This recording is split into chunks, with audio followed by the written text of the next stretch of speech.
begins to kick off. And what a heads-up play from Mengalika there, Ben.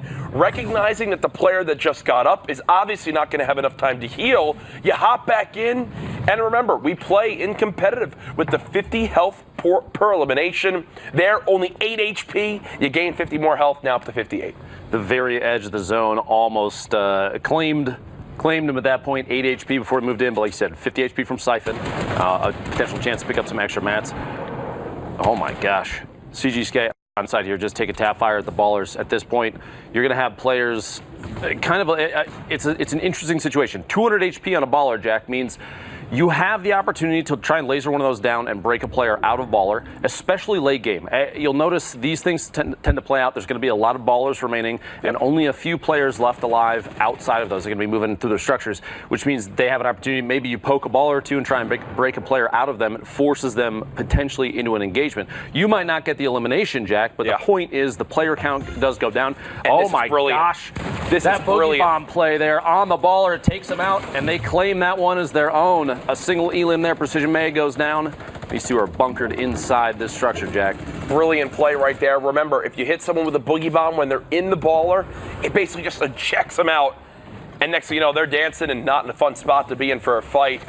CG Skay inside the baller right now. Dynamite being dropped on in 134 total HP for Reno. The zone moving. 26 players remaining, 15 duos. Ooh. A brilliant pump shot there for 157. Still a campfire as well in the back pocket to use.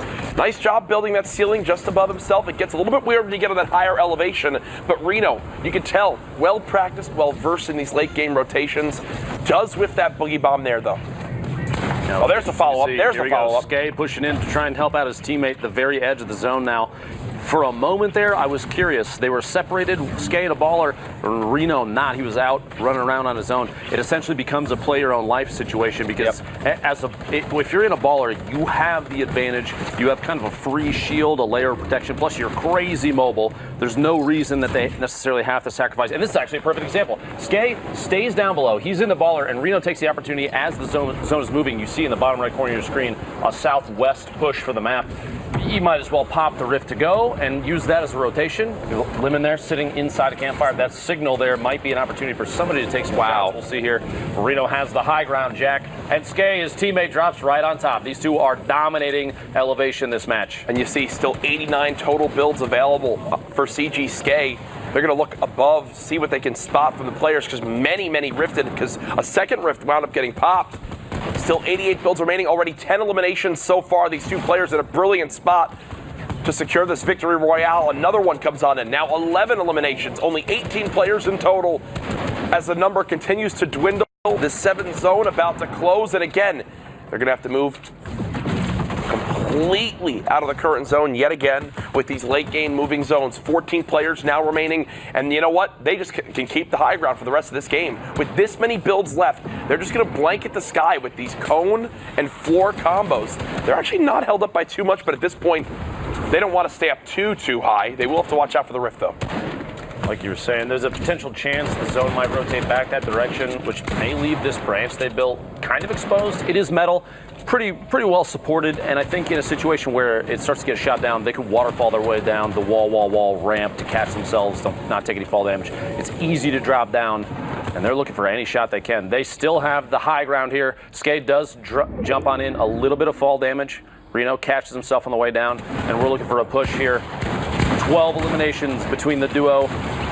You see in the bottom right corner, Skay does have a player on the outside. He's trying to catch him off guard. The rotation in from behind and ramps.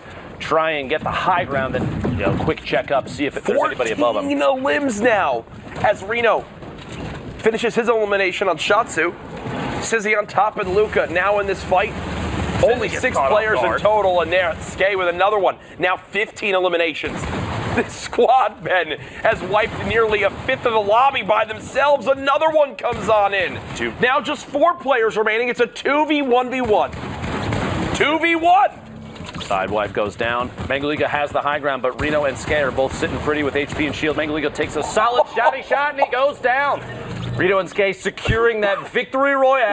19 eliminations. Now, while you may be thinking, there are quite a few players, Jack, that are playing this. This was the top 3. Anybody that made it to 300 points.